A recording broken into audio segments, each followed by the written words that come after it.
Up, chat.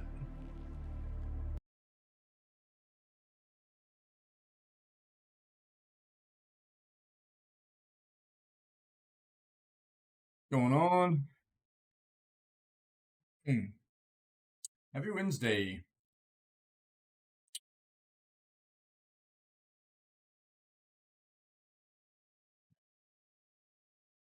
Second of March, yo. Getting there. Getting there.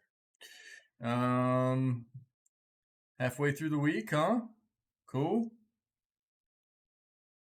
Closer to the weekend. I noticed this morning there was a small patch for Elden Ring. But I don't see any patch notes on Steam about it. So,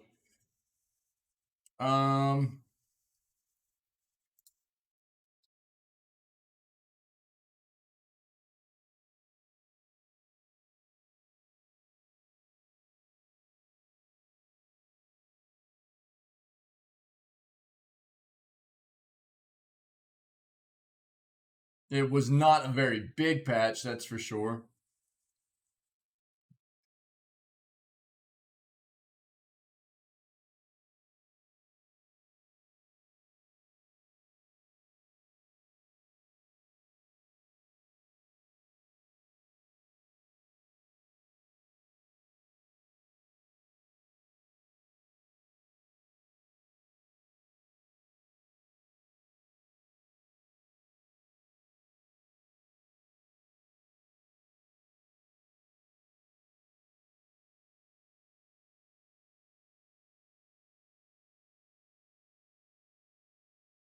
That it? Let me see. February 26th. I think this is it. Nope, that's February 24th. I don't see any patch notes for for the patch that I just got, man.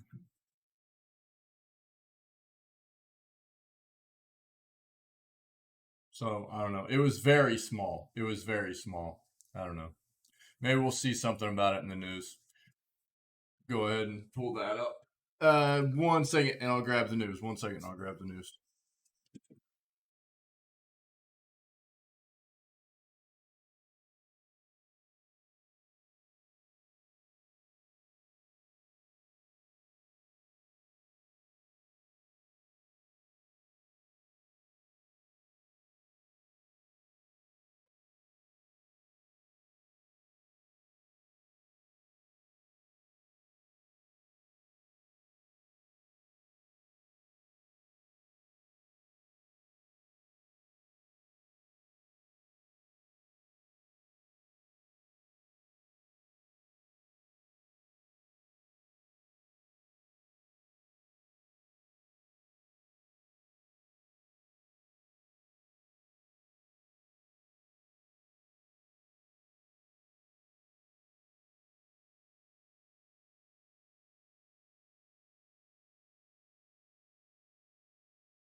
I know where Wick's at, but he would say break number 1 already.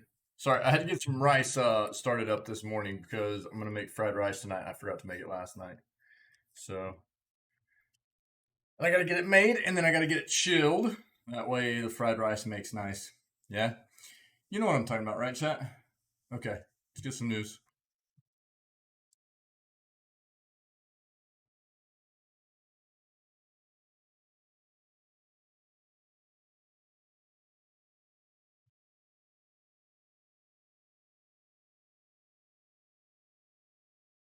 Go. Oh, Microsoft's Xbox app now lets you install PC games to any folder. That's been an issue with Microsoft's app for a long time. That's been a big gripe from gamers for a significant amount of time. So I'm glad they changed that.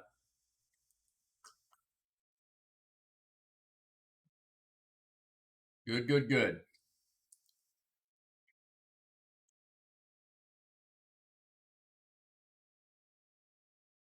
So Amazon's Luna cloud gaming service officially launches in the US, huh? Take a look at that.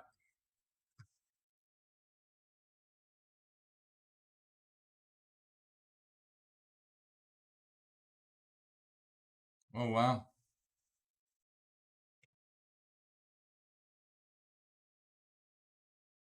Kim Jong-ju, South Korean billionaire and founder of gaming company behind MapleStory, dies at 54. Dude, feels bad.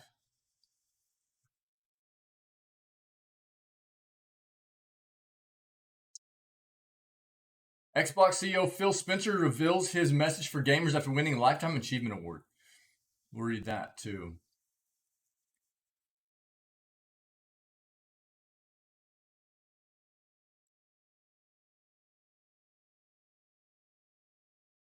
Can't find a new graphics card? Honestly, they're not even worth it at this point. Just splurge in a gaming laptop instead. I don't know if I agree with that.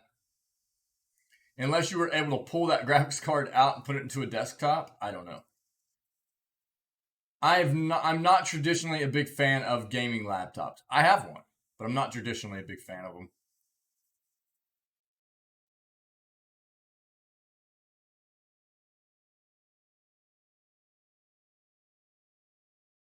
Netflix is going to acquire the studio that is created their Stranger Things mobile game. Okay.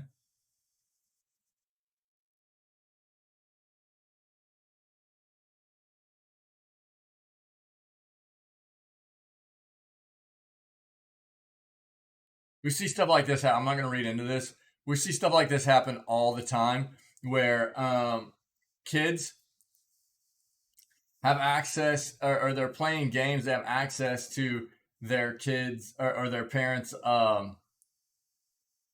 like Apple account or what have you, man, and it's connected to their PayPal account or their credit card or whatever, dude. And they just start racking up money, dude, before their parents know it.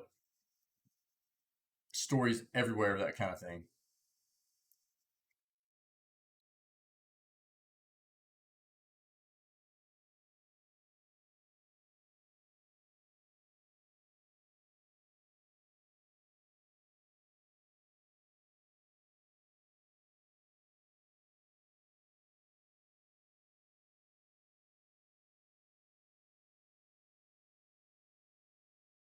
Change this up.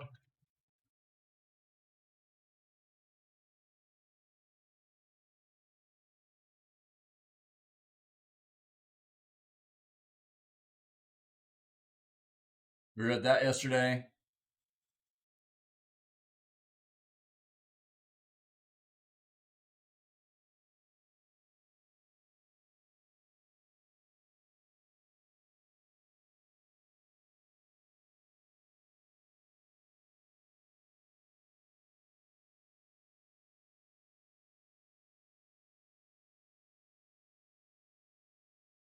Quite possibly.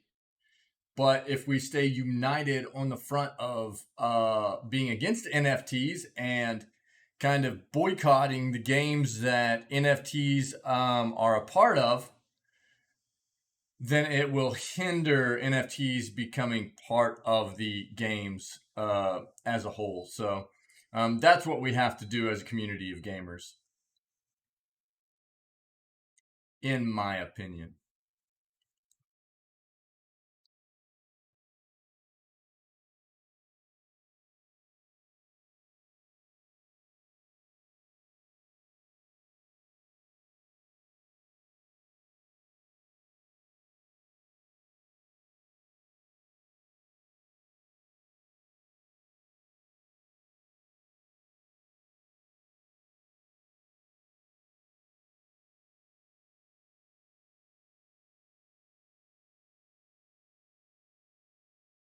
Pixelmon wanted to be the Pokemon of NFT games. Now it's a laughing stock. I got to read this. Okay, that'll be it for our news segment for the morning. This morning, Amazon Luna launches for anyone in the U.S. Adds free games for Prime members and Twitch integration. Amazon's game streaming service leaves its invite only beta. Okay, The company's cloud-based game streaming service is officially launching in the U.S. today for anyone to use. In addition to adding a variety of new features, including free games for Amazon Prime members, Luna was announced in fall 2020, but since then it has only been available to a limited number of customers through an invite-only early access program. Today's launch, however, finally opens up the service for anyone to use in the U.S., which could significantly expand the number of Luna customers. Alongside the broader launch, Amazon also announced 3 additional channels. Luna's term for bundles of games that customers can subscribe to on a monthly basis, similar to Microsoft's Xbox Game Pass, that customers will be able to enjoy. Most notable of the new additions is the Prime Gaming channel, which will offer Amazon Prime members a selection of free games to play on Luna that rotate each month. To start things off in March, Prime members will get access to Devil May Cry 5, Observer, System Redux, Fogs, and Flashback. Additionally, Immortals Phoenix Rising will also be available to play for free, but only from March 8th through March 14th. Also launching on Luna is the Retro channel, which will include classic games like Street Fighter II Hyper Fighting, Metal Slug 3, Castlevania Anniversary Collection, and the Jackbox Games channel, which includes all 8 Jackbox Party Pack titles.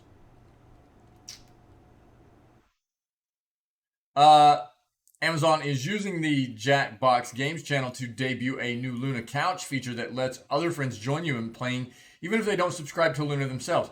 Both the Retro channel and Jackbox Games channel will cost $4.99 per month. Luna works differently from other cloud services like Google Stadia, where players can purchase games they would for any other non-streaming based platform. Instead, players subscribe only on a monthly basis to individual channels, which come with their own bundles of games. Currently, Amazon offers the primary Luna channel Plus, $5.99 per month, the Ubisoft Plus channel, $17.99 per month, and the Family channel, $2.99, along with new additions mentioned above.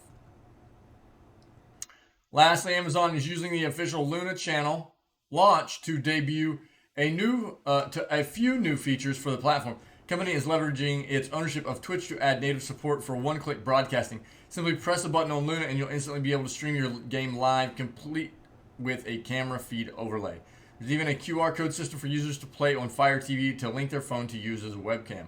For those who don't have a dedicated controller like an optional Luna controller Amazon sells, the company is adding the ability to use an iPhone or Android smartphone as a controller when you're playing on Fire TV. Wow. Okay, well, there it is. Right on. Kim Jong-ju, I probably butchered that. South Korean billionaire and founder of gaming company behind MapleStory, dies at 54. NXC announced Kim's death and stated that he had been undergoing treatment for depression as his physical symptoms worsened, according to the Korea Herald. He is survived by his 2 teenage daughters and wife. It is difficult to express the tragedy of losing our friend and mentor, a man who had an immeasurable positive impact on the world. As a founder and visionary leader, he encouraged those around him to ignore the skeptics and trust their creative instincts. He will be deeply missed by his family and many friends.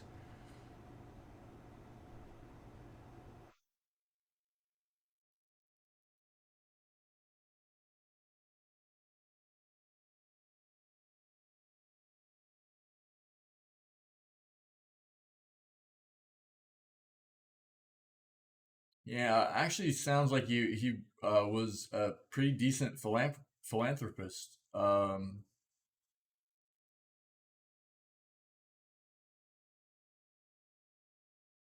Between 2013 and 2015, his company donated approximately $16.6 million to help build a children's rehabilitation hospital in Seoul.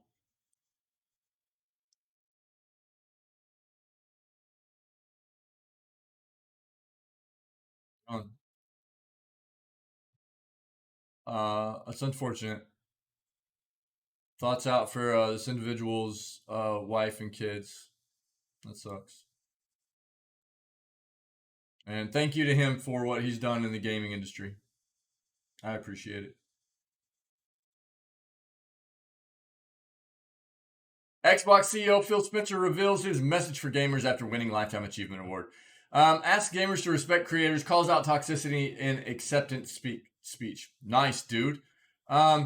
Phil Spencer received a Lifetime Achievement Award at DICE 2022 last week, putting an exclamation mark on a nearly 35-year career that has seen him rise from intern to one of the most powerful leaders in the gaming industry. Speaking with IGN after his acceptance speech, Spencer directly addressed the gaming community, urging them to respect creators above all else.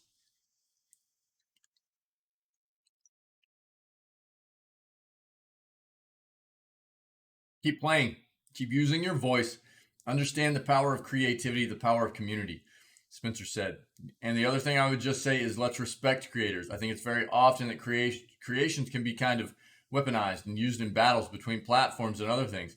I look at everybody who is brave enough to create something, put it out, have their peers, the industry players play and analyze and talk about what they do. And let's just celebrate the fact that so many great games are coming out from so many creators.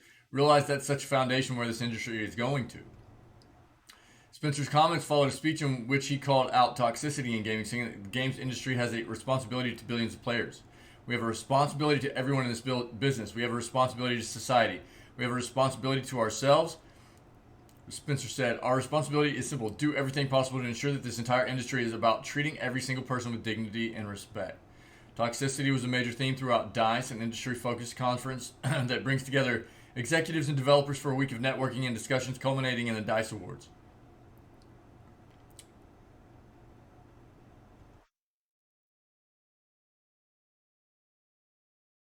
Spencer, who faces the task of integrating Activision Blizzard into Xbox following the publisher's recent acquisition, said that he still believes gaming is a force for good in this world. However, he also called on both players and employees to provide a safe and inclusive environment for everyone in the games industry.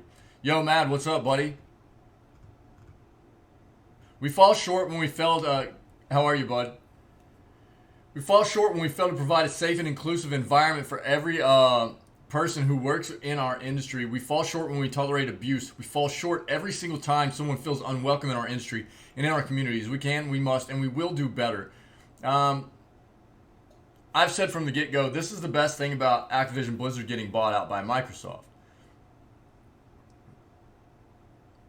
Oh man, I'm sorry, buddy. I'm sorry, dude. I'm sorry. That sucks. We'll see how our day goes today. I mean, the thing that feels so bad to me is like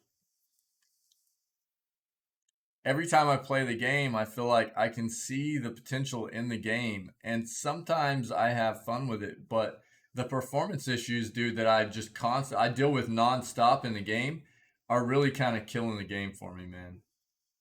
And that sucks. Feel your emptiness watching me get throttled. That works, dude. That works, Matt. That works. I mean, I'm gonna continue to play it. Man, it just feels so bad knowing how good the game could feel whenever it feels kind of real suboptimal, subpar. Subpar is a better word. Um, right now for me, I hate that. I hate that so much. So I'm glad that and Microsoft being a company that has dealt with some issues in the past, I think they know how to deal with this kind of situation.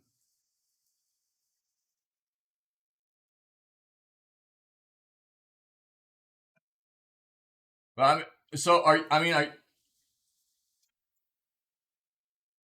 what platform did you say you're playing on though? I can't remember. I'm sorry. I've talked to so many people about what platform they're playing on. Yeah, yeah, yeah. Well, and again, for me, it's not. I'm not even talking about my choice to play on a keyboard and mouse. That has nothing to do with my.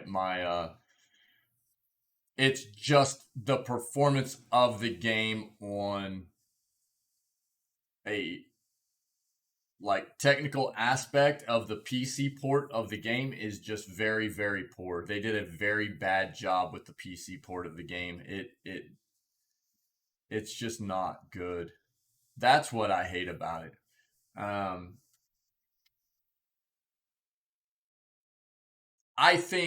mean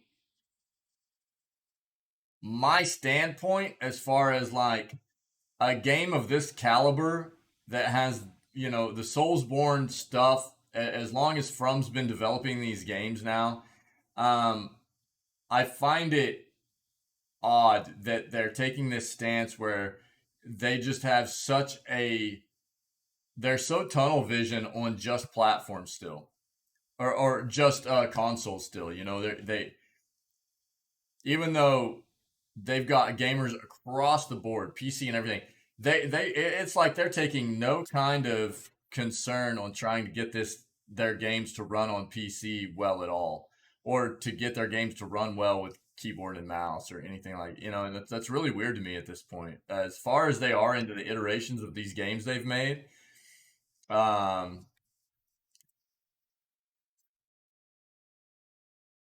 I find that real weird that they're just not.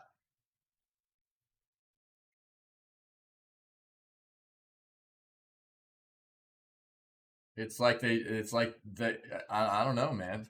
And everybody's like, well, yeah, you know, their PC port's just always bad. It's just, and it's like, I just, I don't know, man. It just doesn't seem like a good excuse to me anymore. You lady, I love you. Hope you have a good day. Sorry.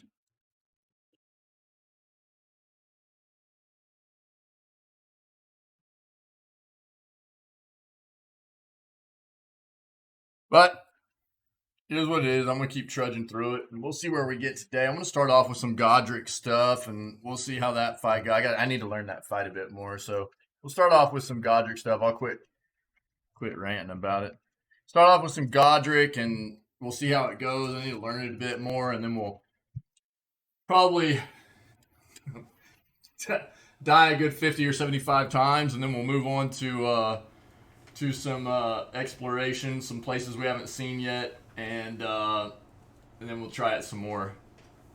Yeah, it's good to see you though, buddy.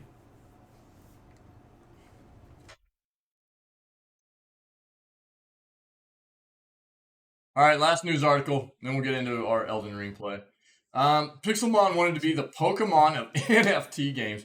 Now it's a laughing stock. Pixelmon developers raised 70 million to create an open world RPG where Pixelmon could be caught as NFTs. When they finally saw the art, investors balked. That's funny. This concept is promising. Pixel Pokemon to be an open world RPG set in the world of Eden, where the titular Pokemon are captured, traded, and sold as NFTs. Hoarders of those NFTs are to be given land where, upon the game's launch at the end of the year, they can build living spaces or create shops and become in-game merchants.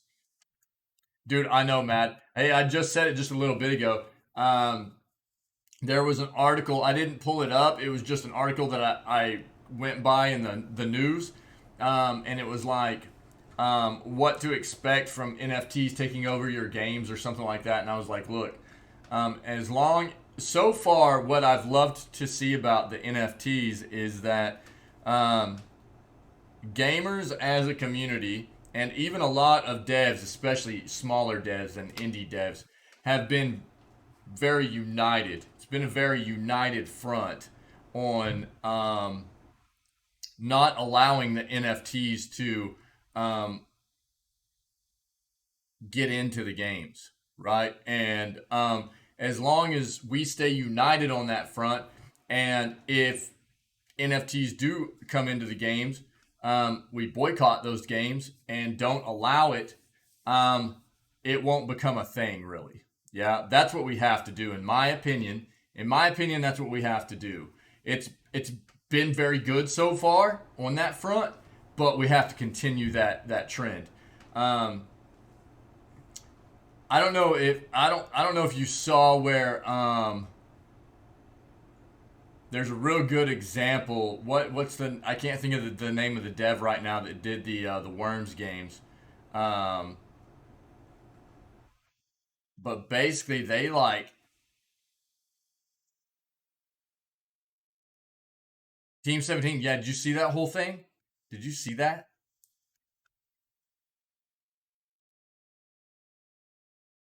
Good call, by the way. I could not think of the name of that dev. Where they were like, yo, okay. So basically, if you get a chance to check out my Twitter at some point soon, check out my Twitter. I retweeted some stuff. Check out my retweets. Um, there's about 3 retweets on there from recent stuff. I don't use my Twitter a whole lot either, and it won't be hard to find them.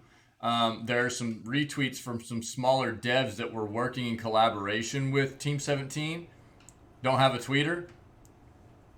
I mean, you can still see the link on my. I mean, you can still look up my stuff though. I mean, um, you can just check that link out and it'll pull my stuff up. Um, if you get a chance, it's not a big deal. I'll tell you what it is right now. So yeah. So Team 17, basically, the individual running their company and the higher ups in their company were like, we're going to start doing NFTs, right? And didn't tell a lot of their employees, didn't tell any of the other companies they were collaborating with and stuff like that. That's what it sounds like, anyways. And all of a sudden, it just came out. They're like, we're going to start using NFTs, and all of these like smaller devs that were working alongside Team 17 were like, we're out. We're not working with you anymore. And Team 17 caught a ton of backlash on social media from just like people like us, just gamers. You know what I mean? We're like, what are you doing? Like, we will not be purchasing your games anymore. Like, and it was like a day later that they pulled out of the NFT stuff, man. But they're getting drilled still by all this crap from them just like going undercover and not talking with any of the rest of their like it caught like a ton of their company by surprise and stuff too. It was just like a bunch of their higher ups that were like, "Hey, we're gonna just start doing NFTs." It was pretty wild, dude. Yeah, but I mean, that's the thing is like, I mean, it's just a good example of what I'm talking about in having us stay united on that front of not allowing um, the NFTs to work their way in, and because here's what I'm worried about. This is what I'm worried about.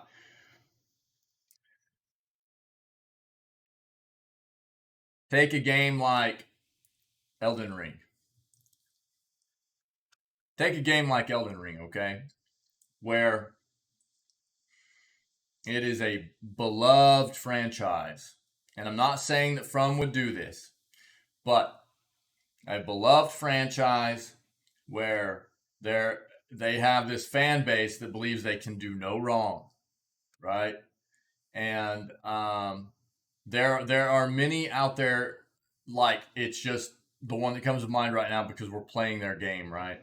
Um, there's going to come situations where these developers of such titles and series of games decide they're going to do that. Oh yeah, Pinky. Oh yeah. Is that actually a thing, dude? No way. And are you memeing out with that kappa? I can't really tell, dude. Okay, okay. I'm glad. My worry is that when you get to a developer that has such a foothold on an audience and a community that so many of its fans feel like they can do no wrong in such a way like from software has, there won't be a boycott on it. And once you let the NFTs into a game like that, it's going to be hard to keep it from. It's gonna be a snowball effect. You know what I mean? It's going to be hard to keep it from stopping, and it's just gonna keep going, dude. You know what I'm saying? I mean, I hope not, but that's what I'm afraid of. That's what I'm afraid of. Well, yeah, I know, and I mean, that's what I'm getting at is like, well,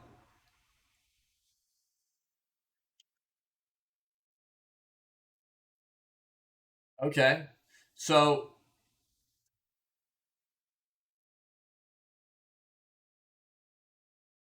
there's a lot of different ways to look at. that though. So Lost Ark, dude, is a game that you don't have to pay a single cent in, and you can still do all the content. So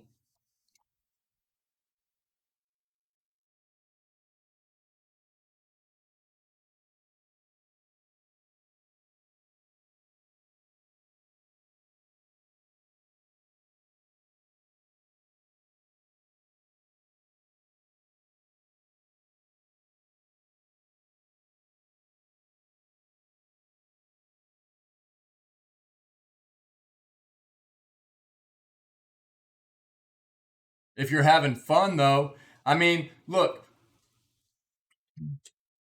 I've played other free to play games that have cash shops in them, like Path of Exile, and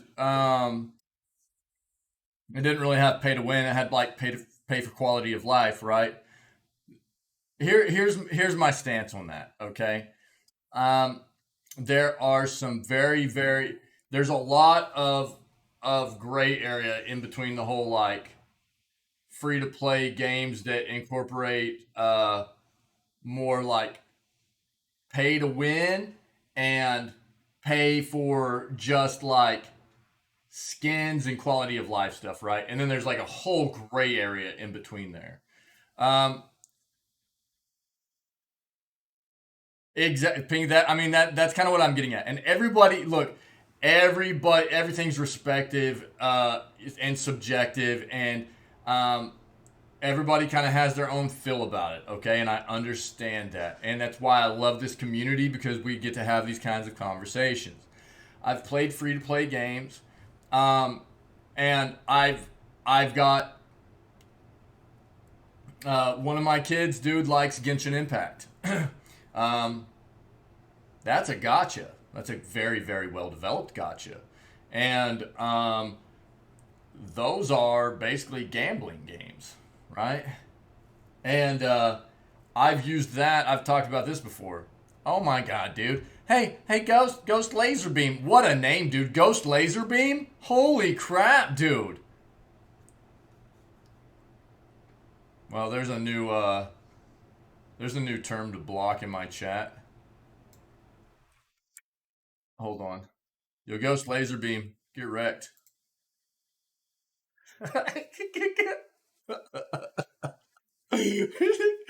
Ghost Laserbeam, what a name. Hold on. Let me throw this. I haven't seen one of those get through in a while, dude. I've done a pretty good job at keeping those from being able to get through. That's the first one's gotten through in a while, dude. That's pretty good. You know, pay to win's been a thing for a very long time, and there are some very good. Look, Grinding Gear Games has done a very good job with the way they developed Path of Exile. It's free to play. It's changing a bit since it got bought out by Tencent. That game is changing a bit since that company got bought out by Tencent, dude. They've got like a Game Pass now and stuff like that. But for the longest time, it was just pay for quality. You could buy like stash tabs, but it was just basically they made all their money off of like skins and stuff like that. You know, pets and stuff.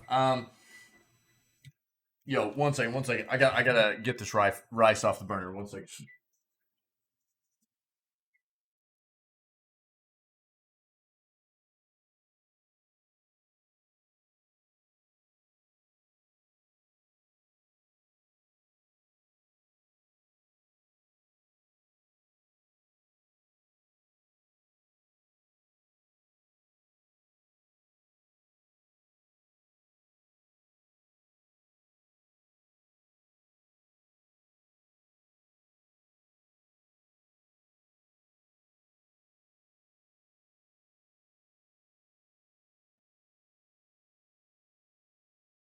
Yeah, yeah.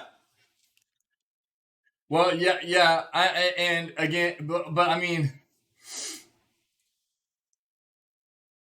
I feel like to me, I feel like NFTs is a much dangerous space. I feel like NFTs is a much dangerous space. NFTs set yourself up for, and we've already seen it. We've already seen NFTs. People have already lost a ton of money off NFTs, dude. It's a much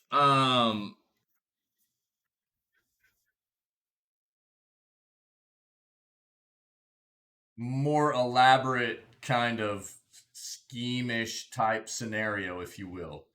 Yeah, as far as I'm concerned, the way I see it. Um,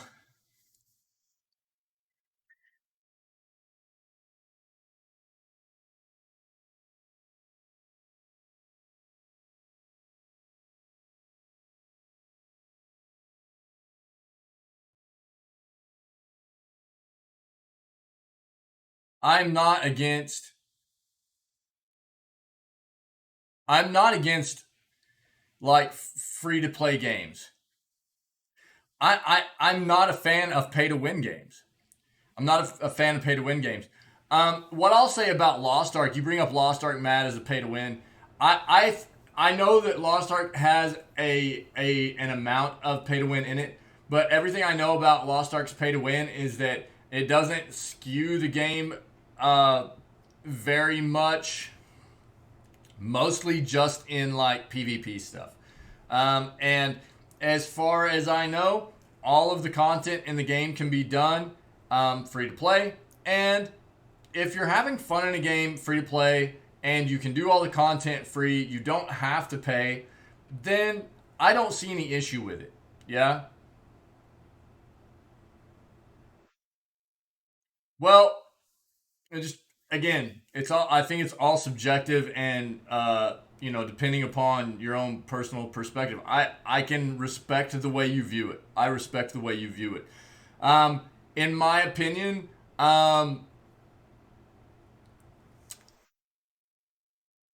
Lost Ark is a very well developed MMO. It gave myself and other people in the community a way to play a game together where not everybody in the community has the resources available to just go out and buy a game and play a game with me. And I saw it as an opportunity where we could play a game together and not have to spend money. And in that, I, I don't see an issue. When we're just having a casually good time um, playing a game together, and we not that the game was for is for everybody, right? For sure, obviously, but I do think that pay to win in games and NFTs are two totally different concepts, and um, I do think that NFTs brings about a much more volatile kind of scenario in gaming, a much more elaborate scheme of ways for people to get duped out of money, if you will, because it's already happened. We've already seen a lot of people lose a lot of money in it because, for one, they're not educating themselves. They just get because people. I've said this a lot too. People are very easily manipulated. They don't research anything. They just go. They just eat information. They don't anything that anybody wants to feed to them. They just eat it. They don't research anything. They just go, oh, that's the way this is gonna work and happen. Oh, okay, yeah, cool. You know, and then they just do whatever anybody tells them, and so first of all, people get duped for being ignorant about things most of the time, and that's kind of their own fault. But I definitely respect your opinion, and I know I can see where you're coming from, dude. I can. I definitely see where you're coming from. Um,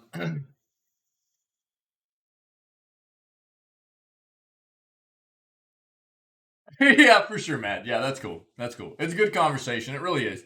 It's a good conversation. They're. Yeah, all good, buddy. All good. All good. The developers released a collection of 10,000 Pixelmon NFTs in February, raising 70 million, a budget usually associated with blockbuster PlayStation or Xbox games. Project hit a roadblock over the weekend. After raising all that money, Team unveiled the Pixelmon that would inhabit the world. Project has been a laughingstock on social media ever since. First, some context. NFT collections featuring 10,000 NFTs are not unusual. See the Bored Ape Yacht Club for the most popular example. However, in the primary sale where people buy directly from the creators, price is usually below zero point 0.1, either $280. It's only on the secondary market or marketplaces like OpenSea that prices can raise to a small fortune. Pixelmon was different. It was an incredibly hyped project being attached to an ambitious open world. The team behind the project sold the collection through a Dutch auction where the price began at 3 Ether, about $9,000, would lower by zero point 0.1 every 10 minutes until the last NFT was gone. Collection sold out in an hour, with the NFT selling for between 3 Ether and 2.4 Ether. Team raised over 70 million from the sale. Dude, this is insane. Can you believe this?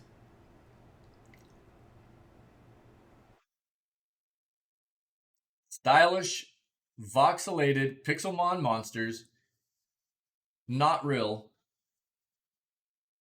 had been advertised on Twitter, and a demo video claiming to show real gameplay footage had convinced investors and speculators to bet big. Sorry.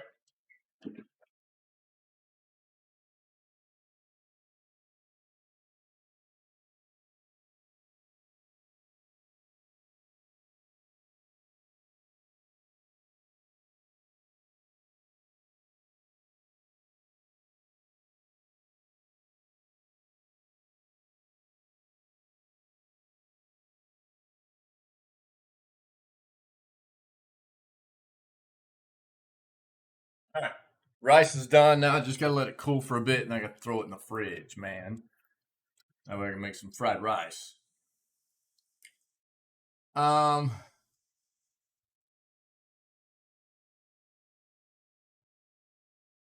a baby dragon of the fire tribe. This is what kills me. This is what people were paying $7,000 and $9,000 for, right? Yeah. Then on Saturday came the reveal. NFT art collections often have a scheduled mint date that is the primary sale. Then a reveal day a few days later. After minting an NFT, a placeholder art shows up in the owner's wallet. Upon reveal, you see what NFT you got. It's a bit like Pokemon cards. Different NFTs within the same collection are value based on how scarce their traits are. Just like how a holographic Pokemon card is more valuable than a standard one. So the reveal is essentially the equivalent of opening your booster pack to see what cards you get. The art that holders got, which many had spent over $9,000 on, was bad enough to become an instant meme. It also tanked the price of the collection. At the time of writing the floor price, the cheapest an NFT in the set is listed on the OpenSea market is 0.39 Ether, $1,500. No way. Well, at Pixelmon just made over $70 million, and when reveal happened, this is what everyone got. Ah, no way, dude.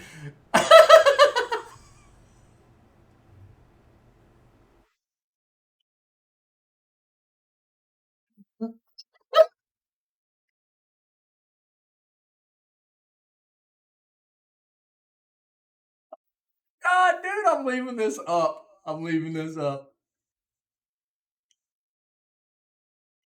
Look at. Oh my god, dude. This is gonna become an emote in our channel, I think, dude. Look at this guy.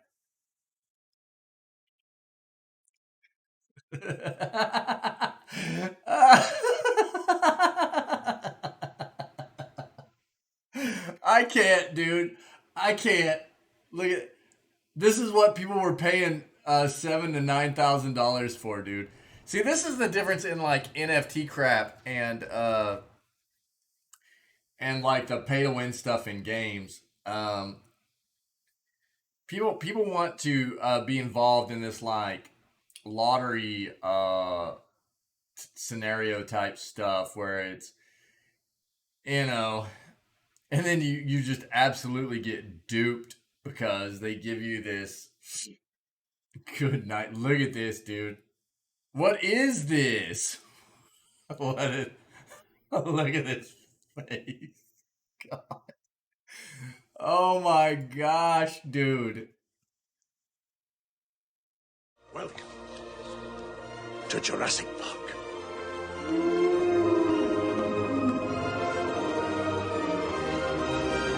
No.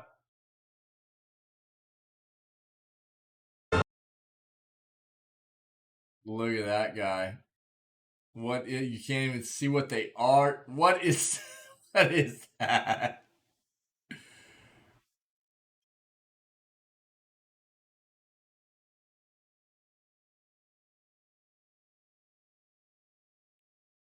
Oh, bro. Pixelmon is one of the many NFT projects that aims to do more than just provide art. Many are leaning into play to earn gaming, with NFTs of characters or monsters required to play. Pokemon is a common inspiration for such games, including Axie Infinity, which is the most popular P2E game yet. Other collections also try to create value by creating a digital world, a metaverse, in which NFTs can be used to create one-of-one avatars or to allow for ownership of virtual real estate. Like cryptocurrency and standard NFT, trading through prices are volatile. Cyber, the pseudonym creator of Pixelmon, admitted the reveal went poorly in the project's Discord server. Yeah, no doubt. I'm not going to sugarcoat it. We made a horrible mistake. Cyber wrote on Discord.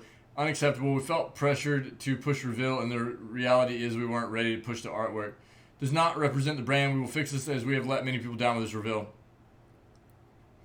$2 million will be spent to completely revamp the art. Pseudonymous has also partnered with Magic Media. Oh my god, dude, look at these things. Person of the year. That's fantastic.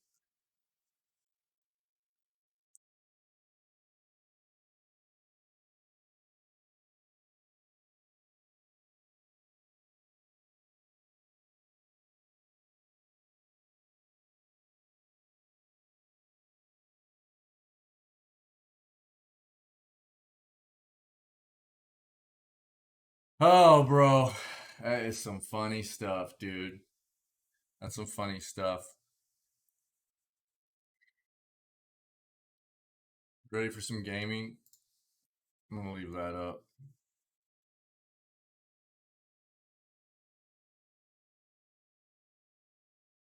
Yo, refresh your stream in just a second. Refresh your stream in just a second.